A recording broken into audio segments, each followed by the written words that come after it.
Hey. Welcome to Centrality with Samonie, a whole point of view. Okay, so I got to do this, y'all. I'm scared. Welcome, everybody. No, okay, so this is the perfect topic for us to discuss today. Um, because I am going through issues with like my baby daddies. All right, and I hate saying the term baby daddies. I typically say the father, my children's fathers. But I'm so glad this happened because I want to talk to like everyone and I want to get you all's thoughts on this. Um, do we teach our girls? I mean, I'm assuming we do. I should have literally taught my girls at a younger age um, to love themselves and what to expect when they step out there. And I wish somebody would have sat me down and was just like, hey, when you get out there in the streets and start dating, because I didn't date in high school. I didn't have my first boyfriend until I was 19 years old. 19 is when I first started dating. And I literally thought every man that I came across was like my father. I didn't know that, like there were dogs out here. And so, a little bit about me. I have three baby daddies, you know. I have a 17-year-old daughter. I have a my 12-year-old, and then I have my youngest, my 8-year-old. Okay. With my oldest one, we worked together and we dated for a minute. And I ended up becoming pregnant with my oldest Shante. Well, when he found out I was pregnant, he up and left, like dropped off the face of the earth. Like I remember he came to my lunch where I worked at the time.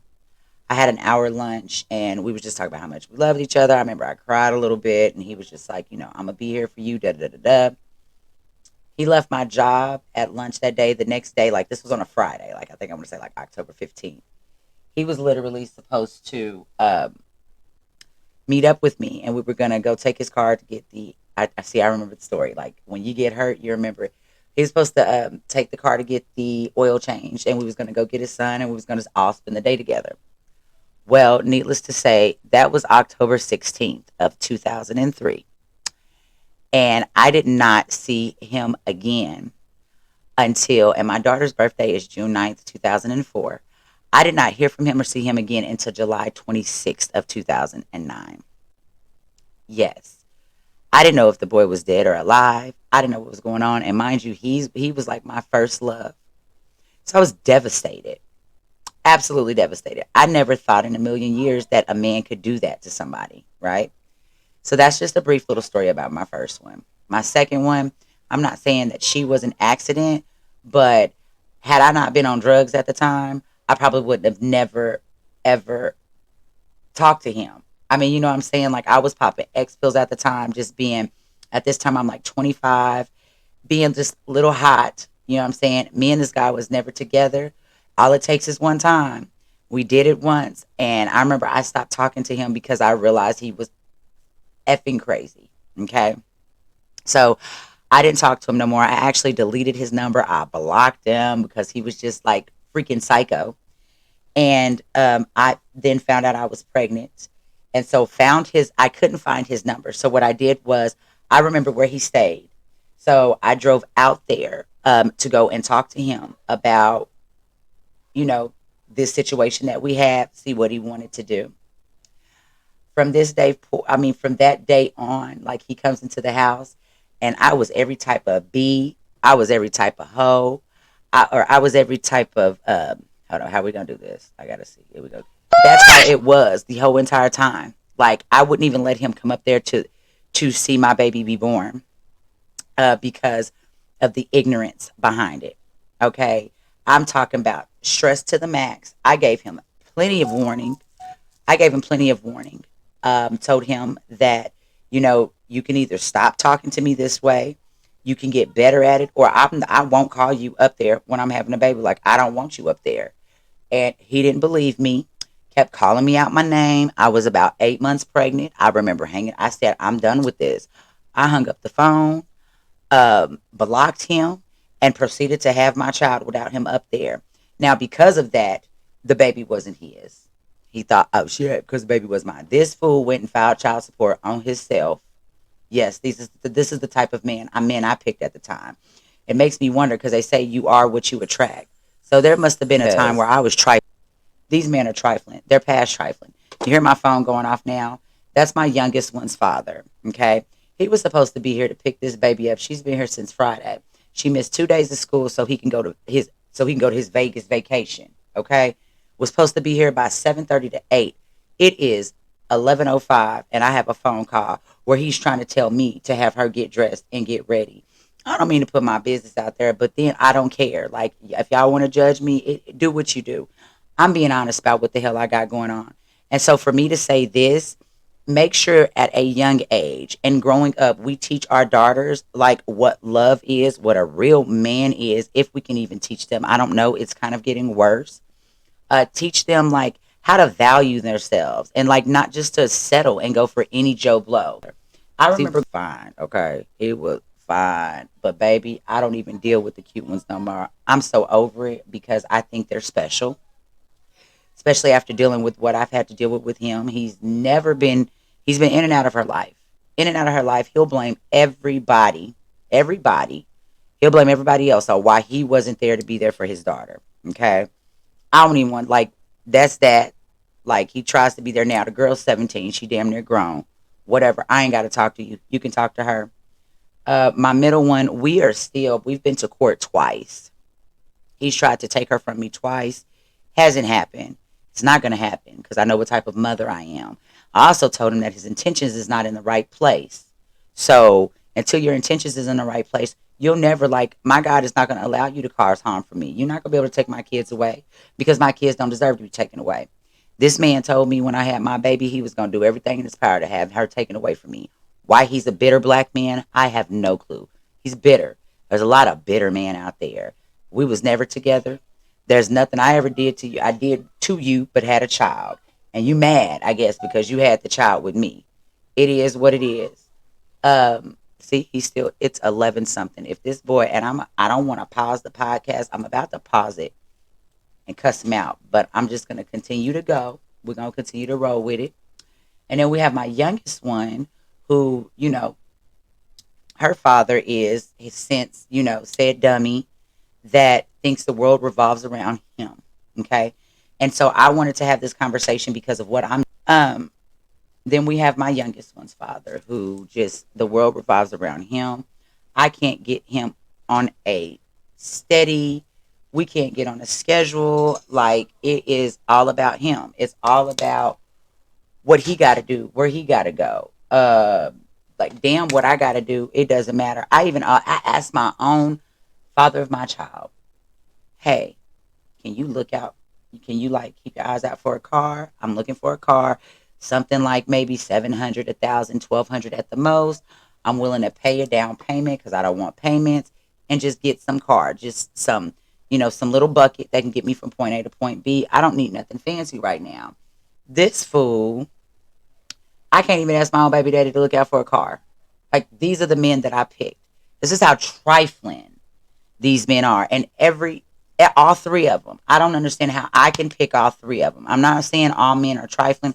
The three I picked was trifling. Makes me feel as if I must have then had some trifling tendencies because these are the trifling men that I drew in. Now, once you have a baby with somebody, you have to deal with that individual for the rest until that baby's 18. Luckily for me, like until they turn about 15, maybe 14, 15, I don't have to deal with the dads no more. And I'm not going to. I can't wait until it's the day that I don't have to deal with them no more. All three of them have brought straight hell to my life. All three of them had me really, really recontemplate my life and like, what the hell was I thinking? Like, I didn't learn after the first one. It took me three of them. Like, I fell too easily. Even after the first one, still stuck on stupid. Right, but fell easily again with the youngest one's father. Just, they're just, I don't even know what else to say outside of the fact that let's speak positive words into our daughters, okay? And let's truly, truly let them know what they're up against, what they have to deal with when they step out there. Like these men, listen, these boys, men, whatever we want to call them, they're not about you. You need to love you first. I'm just now learning to love me over the age of 30. I'm 38. Okay. I'm just now learning how to set boundaries. There's so many things that I here lately have been teaching on myself, learning how to love myself for who I am and for where I'm at right now, for this present moment. And that has done so much for me. Had I had this thought process when I was younger, probably wouldn't have made, not probably, more than likely, I wouldn't have made a lot of the mistakes that I did make. Not saying that my children are mistakes, they're not mistakes, but my decision making when it came to the men that I choose and that I had chose, and so forth and so on. We really, really have to teach our kids. We have to teach our girls at a young age to really start having the confidence now and let that grow and build. I know I talk to my children. I really don't. I don't whoop them. Like, I mean, they probably both had, like, all three of them have probably had like three whoopings. To count on one hand how many times I've had to actually put a belt to their bottom. Now, when they were younger, after two, I would pop them and whatnot. But I talk to my girls. We have conversations. I want to know how they feel. I don't have the type of household where I'm the mom, I'm the parent, you listen to me. No, if they get in trouble, I sit them down and we discuss it. And I'm like, well, how do you feel about it? They let me know if they understand why they're in trouble. Are we going to do this again? We talk our way through it. I might not agree with what they say, and I let them know, like, you have every right to feel that way. Mommy does not agree with you, and these is going to be the rules. And I appreciate you for opening up and being honest to me. Having that open conversation with them, making it easier for them to come and talk to you about anything, just in case something happens. You always want to keep that keep the dialogue, like, let it stay open with that. And that's what I like pride myself on doing with my daughters. We have wonderful relationships.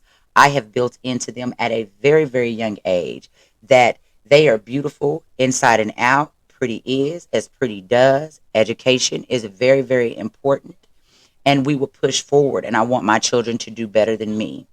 Um, I'm currently in school right now. I am working on my associates, and I was thinking today, like, dang, I think I want to get my PhD.